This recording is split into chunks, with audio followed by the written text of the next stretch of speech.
Well, good evening, and it's an enormous pleasure to be here. And I've said to Romana that it's high time, because I've lived in Chicago for 20 years now, almost 18 years, and I've never been here before, so I'm very happy to be here. So I'll talk for about 40 minutes and then hope to have lots of questions from you. Once, not very long ago, Americans and Europeans prided themselves on their enlightened attitudes of religious toleration and understanding, although everyone knew that the history of the West has religious animosity and violence, including such bloody episodes as the Crusades and the wars of religion, but including as well the quieter violence of colonial religious domination by Europeans in many parts of the world, and added to that of domestic anti-Semitism and often anti-Catholicism, and culminating in the horrors of Nazism, which implicated many nations. Europe and the US, until very recently, liked to think that these dark times were in the past, and that religious violence was somewhere else, in societies more allegedly primitive, less characterized by a heritage of Christian values. Today, we have many reasons to doubt this complacent self-assessment. Our situation calls urgently for critical self-examination as we try to uncover the roots of ugly fears and suspicions, particularly directed at Muslims, that currently disfigure all Western societies.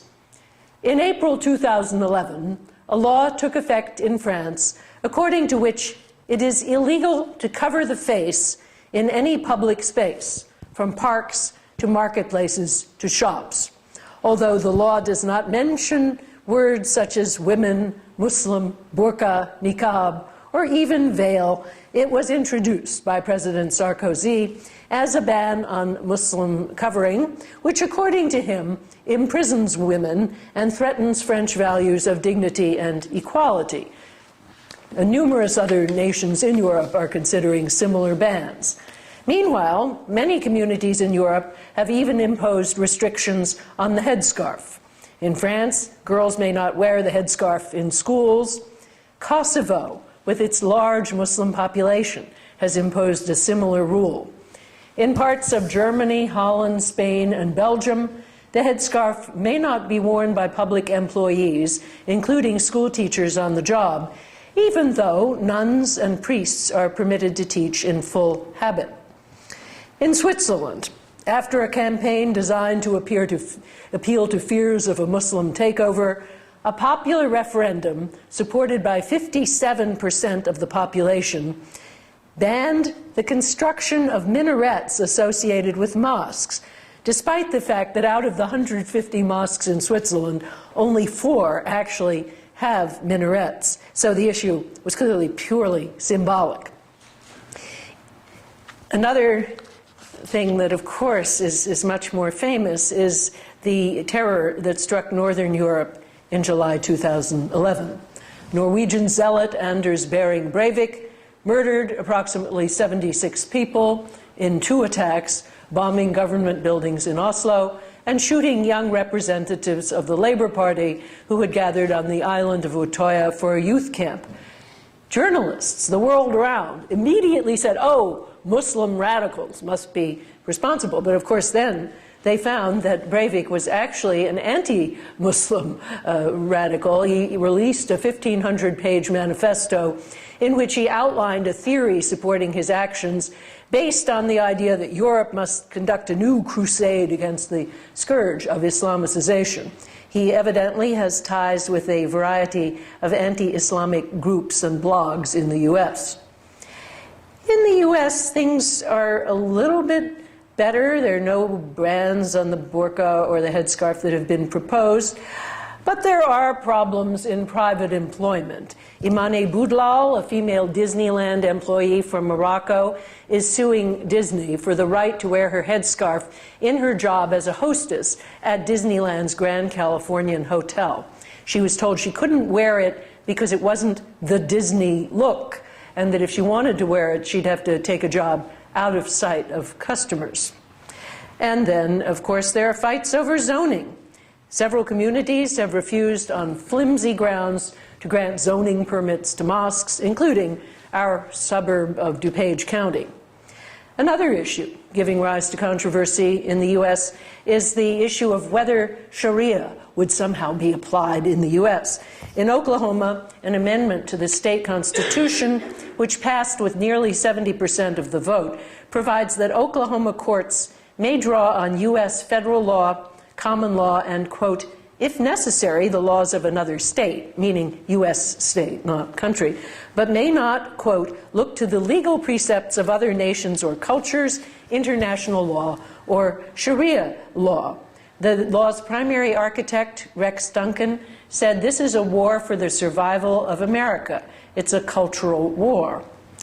This ill-drafted and vague amendment, which has already been struck down by a judge, raises a host of problems, including the fact that the common law is of English origin, and the fact that this sweeping indictment of international law might be construed to apply to such recognized sources of law as maritime law and treaties. But of course, the central problem is that it singles out Islam for special stigmatization, because courts are still permitted to enforce contracts, such as wills and marriage contracts, that incorporate language drawn from other religious traditions. As my colleague, University of Chicago law professor Aziz Hook, put it in the New York Times, the bans would deprive Muslims of equal access to the law. A butcher would no longer be able to enforce his contract for halal meat. Contracts that, like deals for kosher or other faith-sanctioned foods, are regularly enforced around the country. Nor could a Muslim banker seek damages for violations of a financial instrument certified as Sharia compliant because it pays no interest. The Oklahoma controversy gave rise to a host of imitators who tried to get round the judge's reasons for suspending the Oklahoma law by drafting alternatives. And so one of the ones that was proposed was a law in Tennessee that would make following Sharia a felony, punishable by 15 years in jail. Now, of course, I mean, don't have to tell you that Sharia, like traditional Jewish law, covers a wide range of personal conduct, such as abstention from alcohol, dietary guidelines, rules for prayer, and a code of honesty in business dealings. So it's really grotesque as written. But the very fact that it could be seriously proposed gives evidence of a high level of public ignorance and suspicion. When such objections were mentioned to the lawmaker who drafted the bill, he replied, "I'm still researching it." Well, okay, so I'm a philosopher, so what does political philosophy have to say about these developments? As it turns out, a long philosophical and legal tradition has reflected about similar matters. So let me start with an assumption that's widely shared all around the world, I think, by now, that all human beings are equal bearers of human dignity. It's widely agreed that governments ought to treat that dignity with equal respect. But what is it to treat people with equal respect in areas touching on religious belief and observance?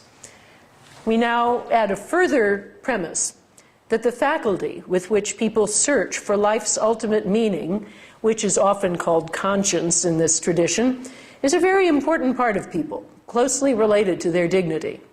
And then we add one further premise, which I would call the vulnerability premise, namely that this faculty can be seriously impeded by bad worldly conditions. It can be stopped from becoming active, and it can even be, in some ways, damaged or violated within. The first sort of damage, which 17th century American philosopher Roger Williams compared to imprisonment, he said consciences are being imprisoned, happens when people are prevented from carrying out outward observances required by their religion. The second sort, which Williams graphically called soul rape, occurs when people are forced to affirm convictions that they don't really hold, or in other ways pervert their own beliefs and utterances in response to a repressive orthodoxy. The vulnerability premise shows that giving equal respect to conscience requires tailoring worldly conditions so as to protect both freedom of belief and freedom of expression and practice. It suggests that freedom should be quite ample. And if we combine it with the equality premise, we get the idea that liberty should be both ample and equal, a principle that John Rawls summarized by saying that a good society would have the maximum liberty that's compatible with a like liberty for all. And I think that's basically the view that the framers of the US Constitution had. They talked a lot about equal rights of conscience, and they did really want not just liberty, but equal liberty. But what does that really mean? What is truly equal liberty in religious matters?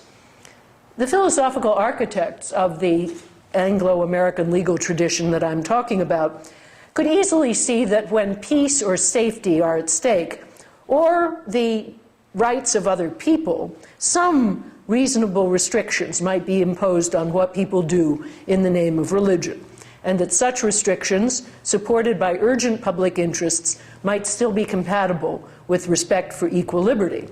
But they grasped after a deeper and more principled rationale for these limits and protections. Now here, I'm not going to go into it. I could in the discussion if you want. There's actually a split in the philosophical tradition. There's Roger Williams proposed a very stringent protection for conscience that required giving individuals exemptions from laws of general applicability. For example, individuals don't have to serve in the military if their conscience forbids it, even though that law is applicable to all. And that's known as the accommodationist position.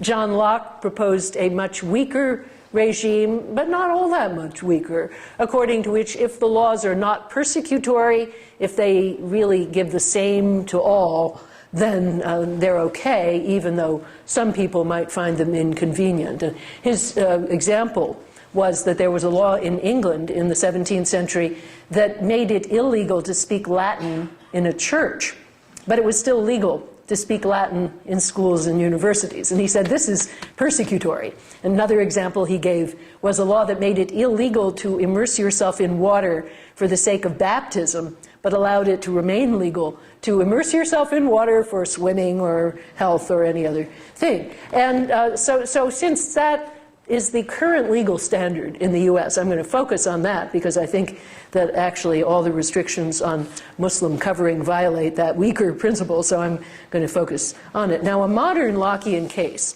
which was decided by the US Supreme Court in 1993, concerned an ordinance passed by the city of Hialeah in Florida that made ritual animal sacrifice illegal, but permitted all the usual ways of killing animals for food.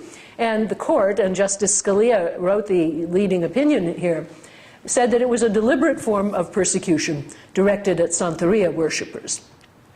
Well, as I say, the accommodationist position goes a little bit further, and for example, George Washington, our first president, explicitly wrote to the Quakers and the Mennonites saying he wouldn't require them to perform military service because the conscientious scruples of all men require the utmost delicacy and tenderness, said he, and laws must always be as extensively accommodated to them as the essential interests of the nation may permit.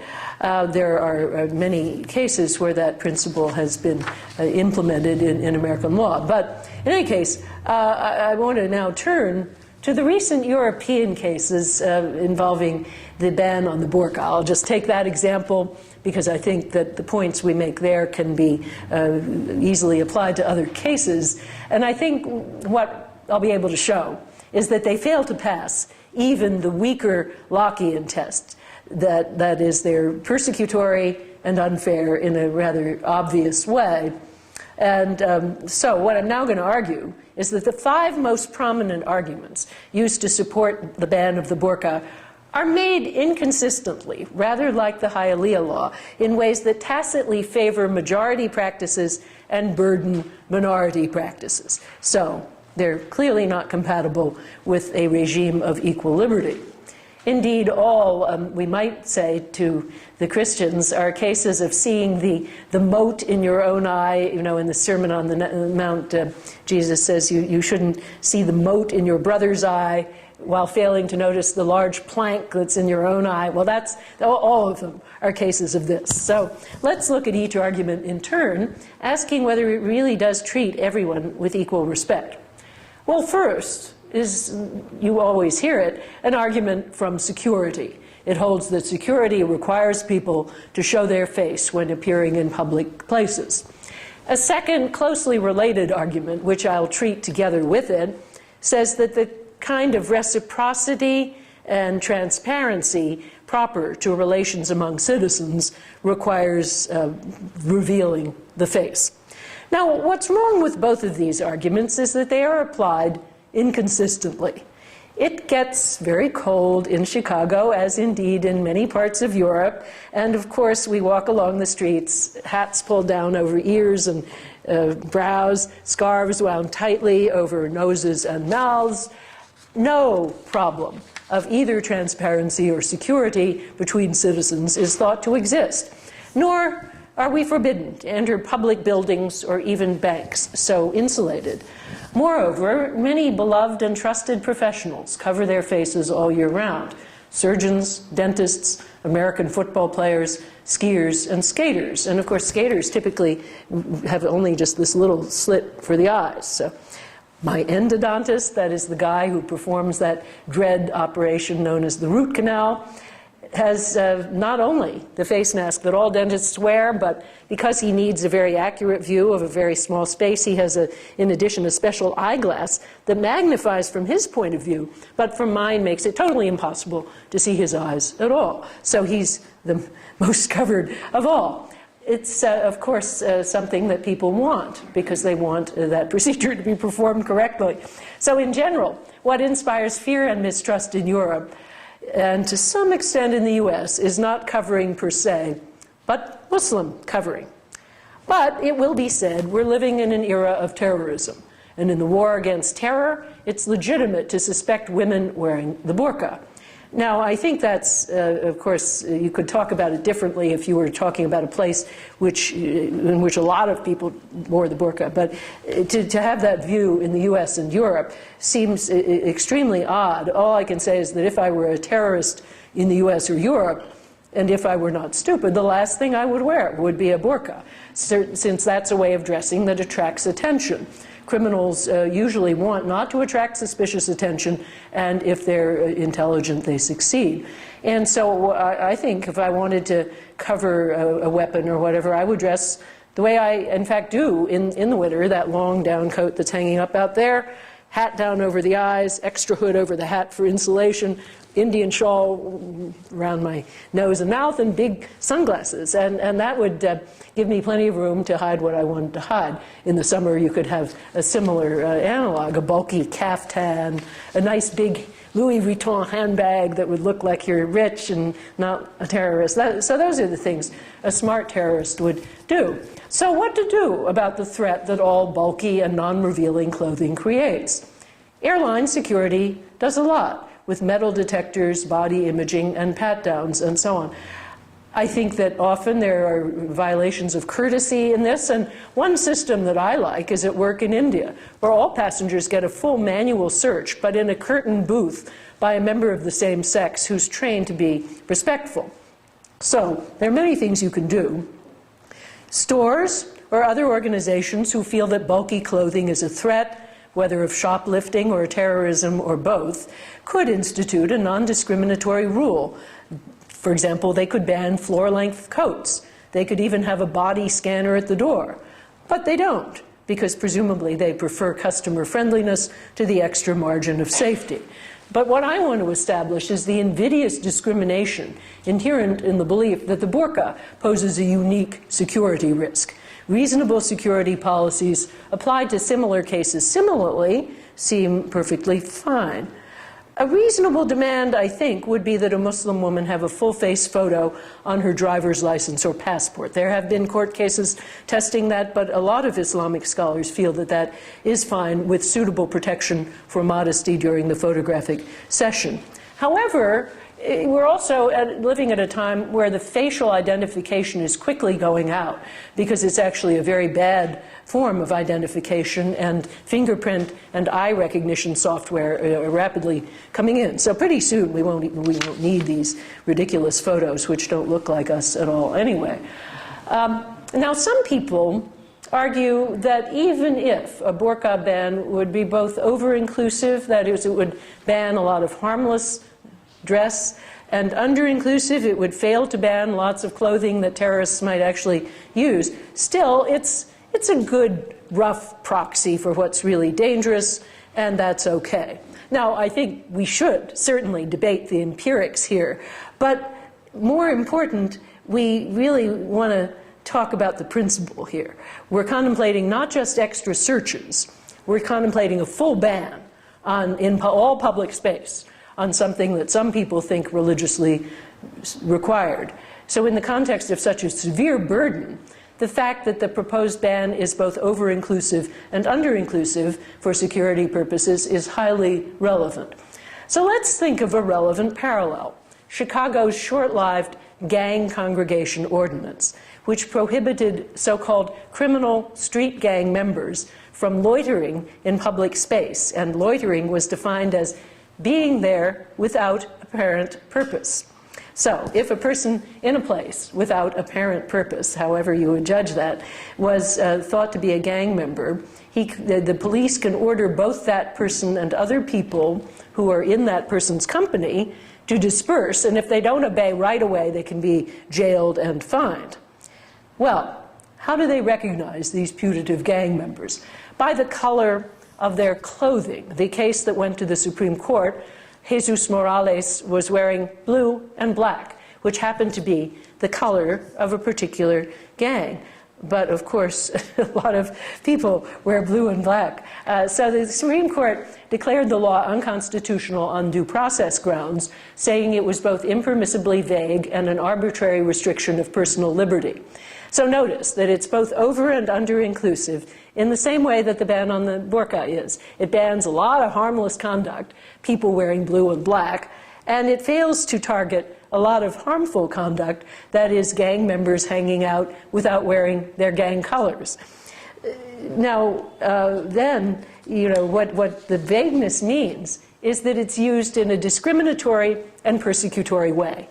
I wear blue and black all the time, and of course I'm in absolutely no danger of being picked up under that ordinance. It's only adolescent men, and of course usually minority men, either Hispanic or African American, that would be targeted. And in fact, I think it does worse than the burqa ban because there was actually empirical evidence of a strong correlation between gang members hanging out in a place and crime in that place. And there's no comparable empirical evidence about women wearing the burqa. So I think it's clearly, it would, if there were such a law in the US, it would be unconstitutional in spades. But we still need to say a little something more about the variant of this argument that focuses on the transparency proper to relations among citizens.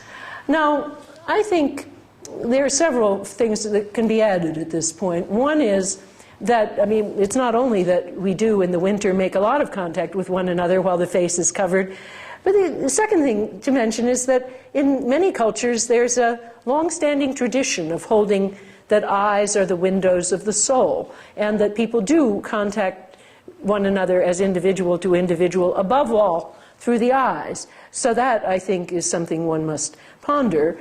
The other thing we really need to ponder is that in this era of disability accommodation, we're rapidly learning that we can access somebody's individuality just fine through their voice. The integration of people who are blind into our classrooms and into our culture generally. I mean, someone who's blind can serve on a jury, can be a judge, can be a lawyer. You know, they can't make face-to-face contact with people. They contact them in a different way. But no one ever would hold, although they once did, that for that reason they should be banned. Well, they used to be, but we don't think that anymore.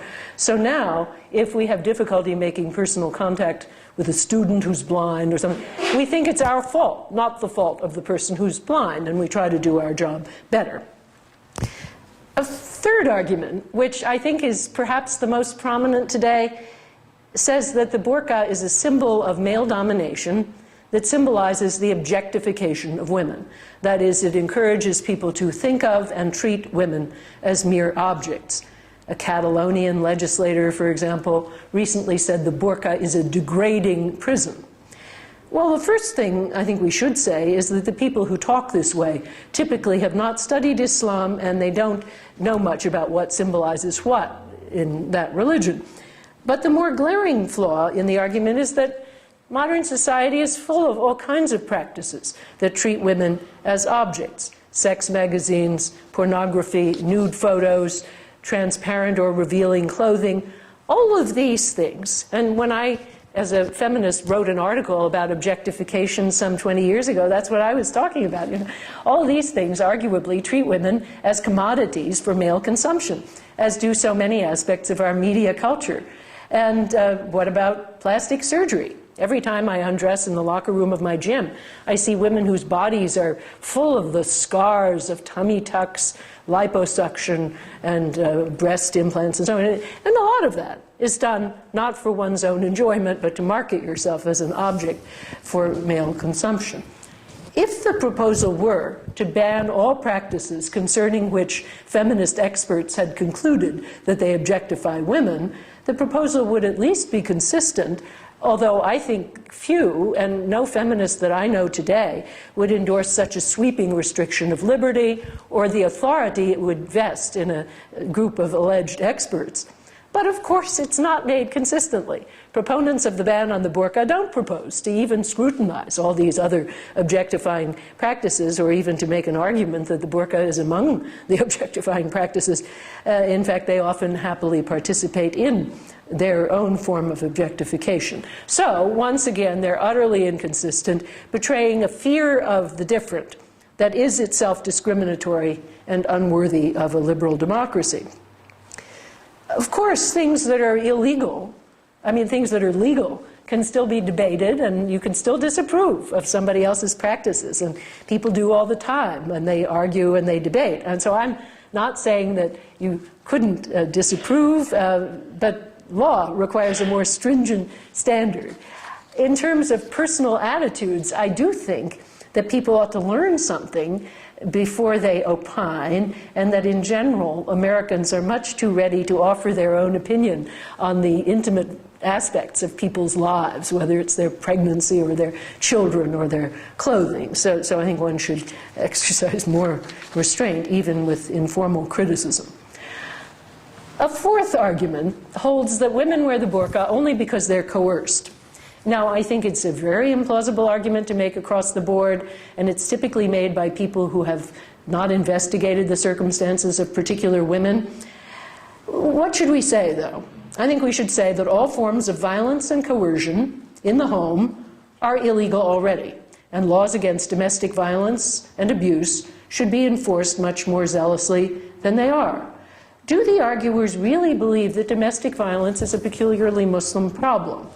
If they do, they're dead wrong. According to the U.S. Bureau of Justice Statistics, intimate partner violence made up 20% of all non-fatal violent crime experienced by women in the year of the survey.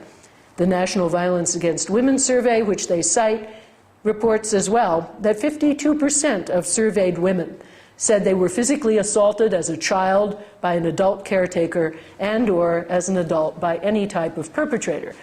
There are too few Muslims in the survey to have accurate data about Muslims, but is it even plausible to think that Muslims would have a disproportionate amount of such violence? I think extremely implausible, because one thing we do know is that this violence is highly correlated with the abuse of alcohol. So at any rate, observant Muslims would be very likely to have less of it. So that, I think, is the coercion argument as applied to adults, but of course, then we get to the question of children and adolescents. So surely they don't have much choice so long as they're living with their parents, so family pressure to wear religious dress is likely to be hard to resist. Now this, once again, we have to think not just about that one little example, but a whole range of coercive pressures that parents put on their children. There's nothing more common in today's families than various forms of emotional pressure. to get into a top college, to date people of the right religion or ethnicity, to wear the right clothes, to choose the right career, to take a shower, and so on and so on. So where should government and law step in? Certainly, it should step in where physical or sexual abuse is going on, which is very often. Where religious mandates are concerned, I think intervention is justified similarly, where the behavior either constitutes a gross risk to bodily health and safety, as with Jehovah's Witness children being forbidden to have a life-saving blood transfusion, or impairs some major functioning. The Christian Science belief that children should not be taken to the doctor when they're sick has been litigated successfully, and some forms of so-called alternative medical treatment have led to abuse and neglect convictions. In every case, what's really going on is a kind of balancing test. How much is this religious belief being burdened, and is it justified by a very strong public interest? The burqa for minors is not irreversible, and it doesn't threaten life or other major bodily functions, and indeed, much less than high-heeled and platform shoes risk doing. If it's imposed by physical or sexual violence, that violence ought to be legally punished. Otherwise, it seems to be in just this familiar category of things parents try to get their children to do. Some parental pressures do appear to violate laws against child cruelty. There's a book about the tiger mother you may have heard of, written by Amy Chua, this Yale law professor. She confesses, she states with pride in this book, that she made her little daughter stand outside without dinner in one case, and then she also kept her at the piano without bathroom break, both being ways of coercing her to learn a difficult passage in a piano piece. I think that violates laws against child cruelty, and I think the only reason police didn't intervene is she's a rich Yale law professor. But if similar coercive tactics were used to get a girl to wear a burqa, well, then that would be open to debate. But most cases are not like this, and are more like emotional blackmail of an all too familiar kind. At this point, I'll give you my example. My father, although I grew up in the North, in Philadelphia, my father was from the Deep South and a racist. And he told me that if I appeared in public in a group, any member of which was an African American, he would disinherit me and refuse to pay for my college education. So that's blackmail. But I guess I actually think that doesn't cross the line into the place where removal of custody and legal intervention would be justified. It's a difficult case, but I think what happened was actually the right thing. That is, I had many opportunities through the schooling I was given to choose a career, to get out of that home, to meet the wrong people, and all of that. So, so I do think that societies are certainly entitled to insist that all female children have a good education and employment opportunities that give them what are called exit options from any home situation that they don't like. If people think that women only wear the burqa because of coercive pressure, well, let them create ample choice opportunities for them and then see what they do. So that is that argument. And now we get to the final one, which is that the burqa is per se unhealthy because it's hot and uncomfortable. I've heard this argument often in Europe, and for some reason, particularly in Spain, where, of course, people's reaction to the heat is to wear very little clothing, but, opening themselves to gross risks of skin cancer. And believe me, as someone who has to be checked every year now for skin cancer, I know the problem. So, we did the wrong thing by not covering ourselves more. Clothing that covers the body can be comfortable or uncomfortable, of course, depending on the fabric. When I go to India, I and my Indian friends know that full-body clothing that's made of cotton or silk is a very good choice in the heat because it's very comfortable, it breathes, and it protects your limbs from dust and, to some extent, from the risk of skin cancer.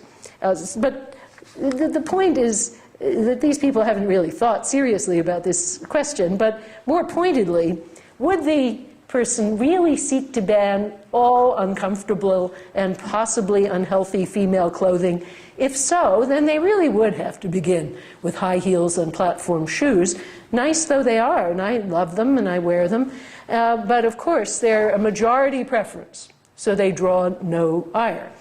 In general, restriction on clothing is limited to making sure that clothing marketed to children is flame-proof and without harmful chemicals. So that's what society really does. But women, in particular, are allowed and even encouraged to wear clothing that could plausibly be said to create health risks. And of course, what dermatologists always tell you is, don't run outdoors, don't, just cover yourself. But then no one actually does that.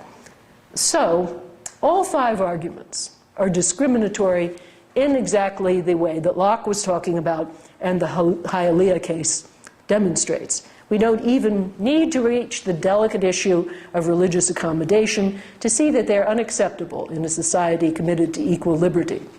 Well, now, just in the last 5 minutes, I want to turn to the French law, because France is a little bit different.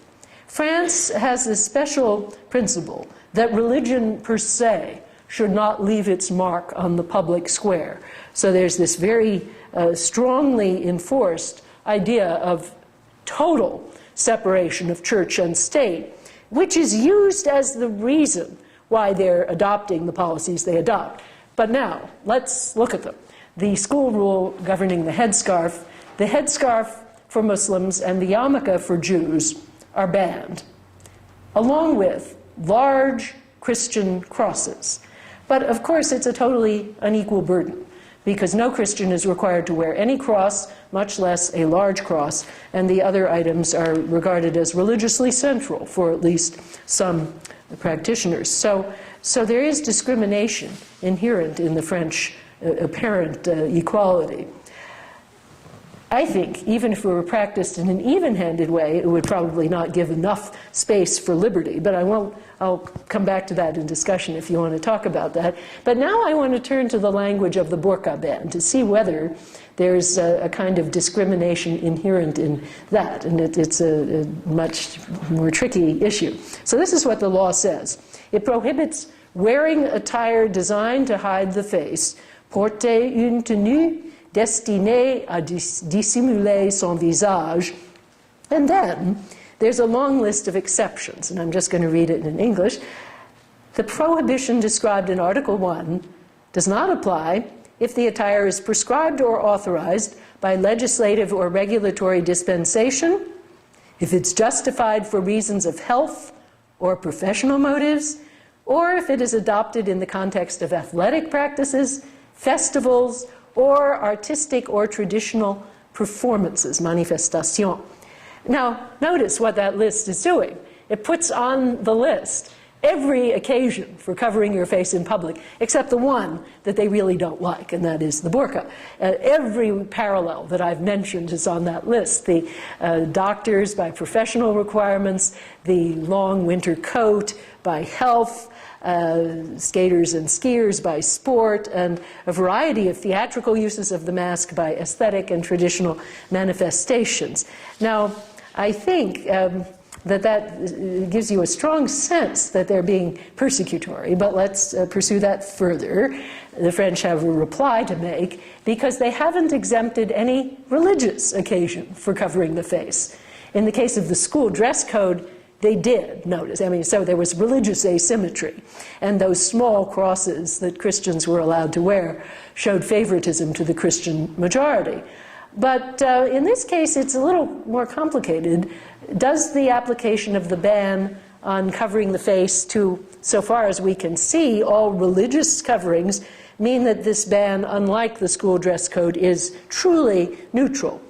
Well, of course, though the word burqa doesn't occur in the legislation, we know perfectly well that that's what it was all about. And the fact that they're so generous with other cultural and professional exemptions shows that they're not really worried about the practice as such, or about even security risks or other things, only about the burqa. But, well, isn't it a consistent and up to a point neutral application of the policy of secularity? Of course, the difficulty we have is that no other religion has a custom of precisely this sort. So what the law has done is to single out something that's of central importance to some members of one religion and to apply a very heavy burden to it, without applying any burden at all to the cherished practices of other religions. Indeed, it's perfectly clear that it's fine to walk down the Champs-Élysées singing a Christian hymn or making the sign of the cross over oneself, or in the saffron garb of the Hindu priest, or the traditional Hasidic dress. All of these things are fine. There's no burden attached to them at all in public space. So it's neutral in one way, but not at all neutral in another. And of course, at this point, defenders of the ban typically fall back on one of these other arguments, oh, the burqa is a security risk, and so on. But the fact that they don't really believe that is shown by the capacious list of exemptions. Even a huge public masquerade in which thousands of people are covering their face gets explicit defense under the statute. So this interest in security is trumped routinely by weak and even frivolous interests. So I conclude that the French ban is not truly neutral any more than the school dress code. Philosophical principles shape constitutional traditions, and they articulate public cultures. I've tried to describe some important principles behind traditions of religious liberty and equality in both the US and Europe. Today, a climate of fear and suspicion, directed primarily against Muslims, threatens to derail these admirable commitments. But if we articulate them clearly and see the reasons for them, this may help us oppose these ominous developments. So we need good legal and constitutional principles, and I think we have them. We need fairness of mind and a determination to criticize and look into ourselves, not just others. But we also need something more, and I think this may be the most important thing of all. We need curious and empathetic imaginations so that we look at other people who are different from us, not as looming shapes that threaten us, but rather as real people, each with their own story, and people with whom we live. Thanks.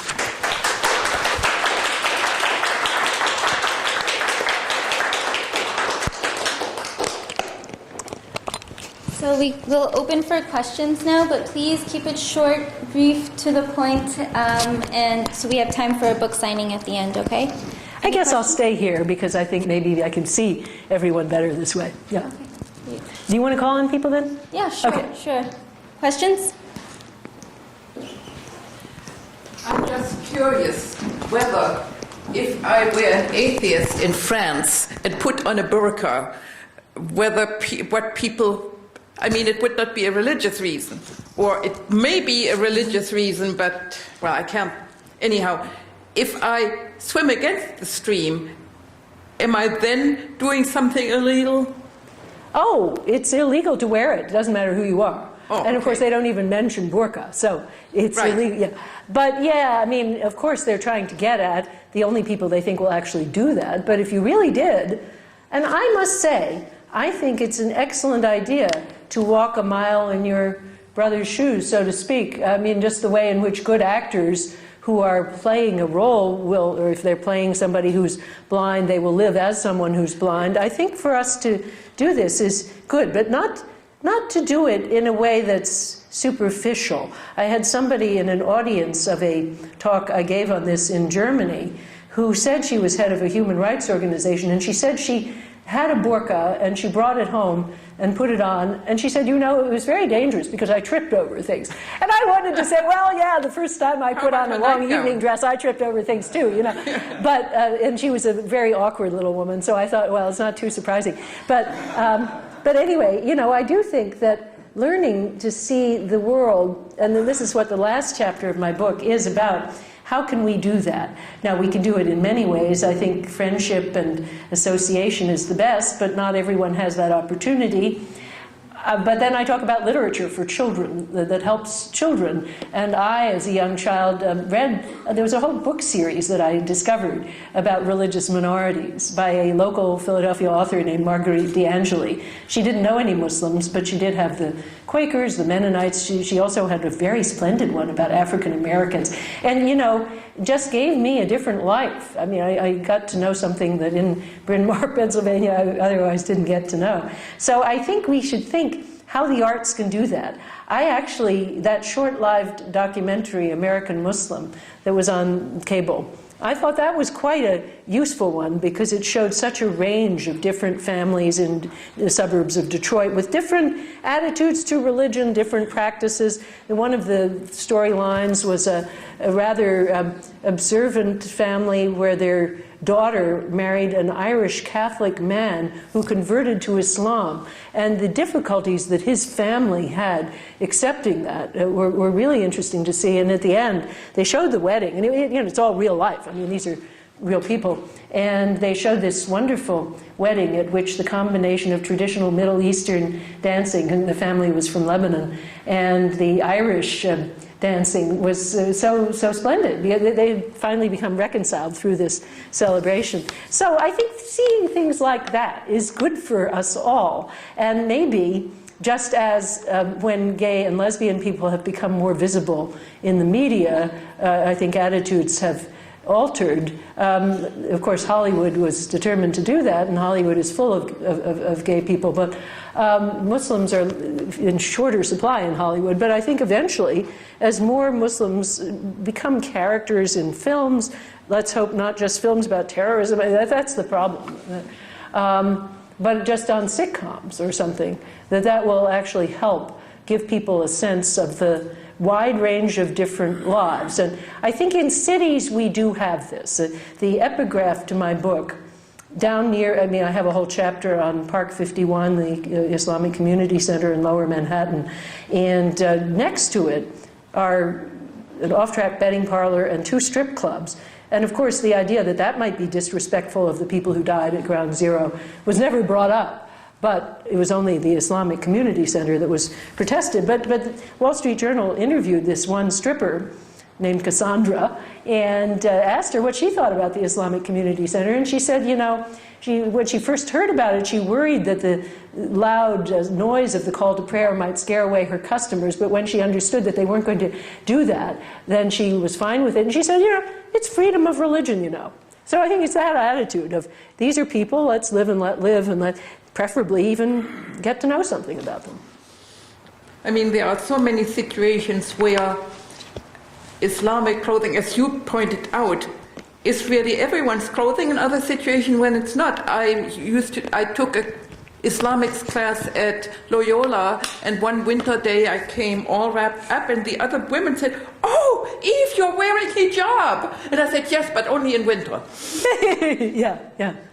Yeah, well, and you learn as you live longer about the, to some extent, arbitrariness of ideas of dress. And I must say, when I'm in India, I do try, for a long time, I tried to run outdoors only in long pants. I've given that up by now because it's just too hot and it's just really too difficult. But anyway, so the balance between showing respect and being yourself is a very interesting question and a difficult issue. One time I was lecturing at Brigham Young, the Mormon University, and it was very hot, and I took off my jacket and I had a sleeveless vest, and they were very shocked, and they thought this was a major statement. I hadn't understood that Mormons don't actually like bare arms, and I probably wouldn't have done that if I'd known, because I think I don't want to offend somebody if they've invited me to give a lecture and so on. But I do think that the more important thing is to really let your imagination go there and try to figure out where it comes from, and not stereotype people, but to understand how each person is different and they have their own way of negotiating tradition and modernity. And I do think that the US does this better than Europe, because in Europe, every kind of religious clothing is still suspicious. It's the way the Jews were treated in the 17th and 18th century, that because they wouldn't join modernity, understood in a very narrow way, they were suspect. And so if you would eat with the Goyim and you would marry with them, then you were fine. And so a lot of Jews did that, and they were fine up until the 1930s anyway. If you wanted to wear traditional dress, you were not fine, and I think that's true to some extent even today, but it would not be true in the US. Hi, I'd like to ask a question. I'd like to invite you to you know, I know you have a lot of global studies background and issues around the world, and I'm thinking about the Turkish case. Yes. And you know, Good. people discuss the ban on hijab or restrictions in Turkey in the Republic period as being influenced by a French version of laïcité. But I'm just wondering, because of the philosophical underpinnings of this talk, speaking about Western context and Western law and Western philosophy, how would you think through the Turkish problematic? I mean, would you go to a global level, a national level, or how would you philosophically frame that? Well, actually, I'm very glad you asked that, because I had a section on it in the paper, but I left it out for reasons of time. You know, I think the framework of the U.S. Constitution helps us analyze it, because I think in the old days, the best defense for the ban on veiling was that women were not free to circulate unveiled, that they were subject to harassment and intimidation. So it was a very heavy burden applied to freedom of religious expression, but temporarily justified in the name of a compelling governmental interest in women's mobility and opportunity. I think that interest is no longer relevant, and I think it would be good to just realize that at a certain point, women don't face any more harassment than all women face, and that's a separate issue, that all women face a good deal of harassment.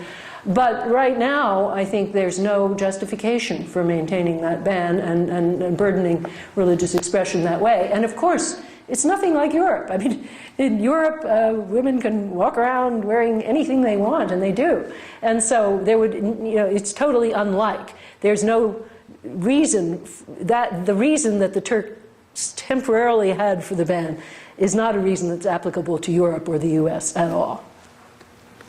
Or in Turkey, I'm assuming. Well, or in Turkey today, yeah. No, or in Turkey today, right. No, I mean, suppose that Saudi Arabia suddenly had an upheaval and they decided to loosen restrictions on women. You know, it might be like that for a while. That is, women who would be veiled would be allowed to circulate freely and drive cars, but men would beat up on women who weren't veiled. And so then there might be the call for a temporary transition period. But it's always a bad idea. And I think, you know, something that involves a restriction of liberty, you really have to have a very strong interest, a government interest, in order to do that. And in this case, it would be one that you hope would go away pretty quickly. Wouldn't you then face the critique of making it a sort of state of exemption or emergency measures? You know, in other words, to invoke that, to ban, you know, to ban veiling temporarily, because ultimately it will result in more freedom. Could that end up being morally problematic? Or? Well, I mean, it's never an easy position when you're imposing a heavy burden on religious liberty. Sometimes you think that it's clear that permanently the interests on the other side require you to do that. For example, if religions are doing damaging things to children, I mean, like with the Jehovah's Witness ban on blood transfusions, then I think you just say, well, you know, these children are people too, and they have rights, and so on. And, you know, similarly, when you have other interests, such as interests in peace and safety, if there are religions that are, of course, from time to time, religions have created public disorder of various kinds. So you might, again, temporarily have an interest in regulating that. Roger Williams, libertarian though he was, thought that the Quakers should be regulated because they actually created quite a lot of public disturbance in Rhode Island. They didn't, the ones who came to Pennsylvania were much milder and more middle class, but the Quakers in Rhode Island would obstruct other people's religious meetings and try to stop their speech. And very similarly, the Jehovah's Witnesses at various times have done that, and they proselytize in the streets and shout out anti-Catholic slurs and so on. And interestingly, the case that first applied the free speech principle of the Bill of Rights to state law was a case called Cantwell versus Connecticut about the Jehovah's Witnesses' right to proselytize in the public street. Now there, it was clear that they couldn't physically stop somebody from being a Catholic or beat up on Catholics, but they could say Catholics are terrible, the Pope is the Antichrist, and they could say all that, and that was defended by the First Amendment. So I think you have to really just be sure that you're dealing with a very strong public interest before you would impose any restriction. Unfortunately, the idea of compelling state interest has never been theorized. Maybe that's a good thing and maybe it's a bad thing. Constitutional law is often better done when it's evolving case by case and not theorized top down. But I do suggest in my book, Women in Human Development, that we could use my list of human capabilities as at least a partial example of what would supply a compelling state interest. And, again, it can be temporary. In the case of Turkey, I think the interests of women in mobility and opportunity did supply a compelling state interest, but not forever. I think we're out of time. Oh, Thank sorry. you very, very much. We can continue. Well, thank you very much. Thank you. Please stay for the book signing after, but before you go, I would like to invite you, Dr. Nussbaum, over here, and Dr. Hermanson, AIC board member, just to present to you a token of our thanks. So, thank you very much.